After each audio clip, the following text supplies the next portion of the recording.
कैसे किसी लड़की के साथ टेक्स्ट वार्तालाप करें। टेक्स्ट पर लड़की से बातें करना चाहते हैं मगर समझ में नहीं आ रहा है कि शुरुआत कहां से करें। यह मार्गदर्शक आप ही के लिए है। आगे वीडियो को पूरा सुनते, देखते, समझते रहिए। उसका फोन नंबर प्राप्त करिए। स्वयं ही उससे यह प्राप्त करने का प्रयास करिए। किसी ऐसे व्यक्ति से टेक्स्ट पाना अटपटा लग सकता है जब यह समझ ही में न आए कि उसको यह नंबर मिला कहां से है। आसान तरीका तो यह है कि उससे किसी मजाकिया तस्वीर या वीडियो का जिक्र किया जाए और फिर उससे कहा जाए, मैं आपको लिंक फोटो टेक्स्ट कर दूंगा, मगर ठहरिए, मेरे पास तो फोन नंबर है ही नहीं, क्या मैं आपसे ले सकता हूँ। बिल्कुल लापरवाह बने रहिए और इसको किसी बड़ी बात जैसा मत लगने दीजिए। और अधिक संभावना यही है कि वह निश्चिंत होकर दे सकेगी। यदि वह आपको अपना फोन नंबर नहीं देना चाहती है तब कहीं और से अथवा किसी और से उसको प्राप्त करने का प्रयास मत करिए। यह केवल उसकी सीमाओं के सम्मान करने का प्रश्न है। शायद आपको तब तक प्रतीक्षा करनी चाहिए जब तक कि आप उसको व्यक्तिगत रूप से कुछ और अधिक नहीं जान पाते हैं।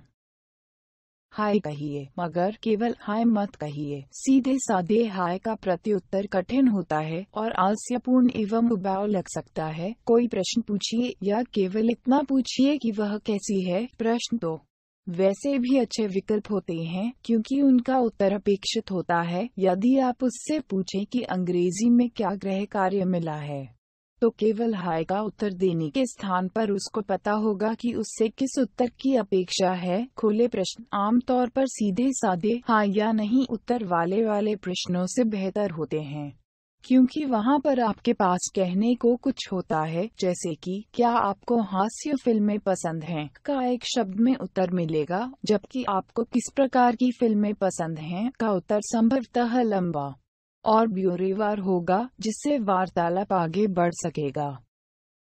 कुछ सामयिक और प्रासंगिक बात कहिए, जैसे कि यदि उस रात्रि स्कूल का कोई कार्यक्रम होने वाला हो तब आप पूछ सकते हैं कि क्या आप आज रात्रि में उस खेल, नाटक, नृत्य में जा रही है।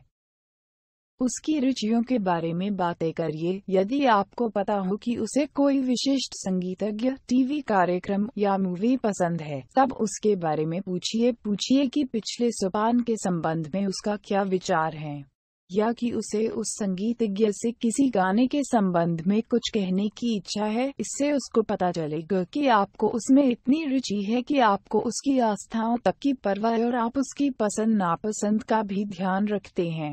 ये विषय इसलिए भी महत्वपूर्ण होते हैं क्योंकि लोग अपने प्रिय संगीतज्ञ या टीवी कार्यक्रमों के प्रति वास्तव में भावुक होते हैं। उनको उनके बारे में बातें करना, उन्हें देखना और उनके संबंध में और अधिक जानकारी प्राप्त करने में अच्छा लगता है। किसी ऐसे से मिलना जिसकी रुचियां आपसे मेल खाती हों वास्तव में बहुत उत्तेजक हो सकता है। यदि आप किसी विषय पर असहमत हों तो घबराए मत। किशोर कुमार का कौन सा गीत सर्वश्रेष्ठ है, इस पर एक छोटी सी मजाकिया बहस न केवल हास्यप्रद और मनोरंजक होगी, बल्कि एक दूसरे को जानने में सहायक भी हो सकती है। बस उसका अपमान मत करिए या इस बीच में कुछ तुच्छ बातें मत कर कह बैठिए।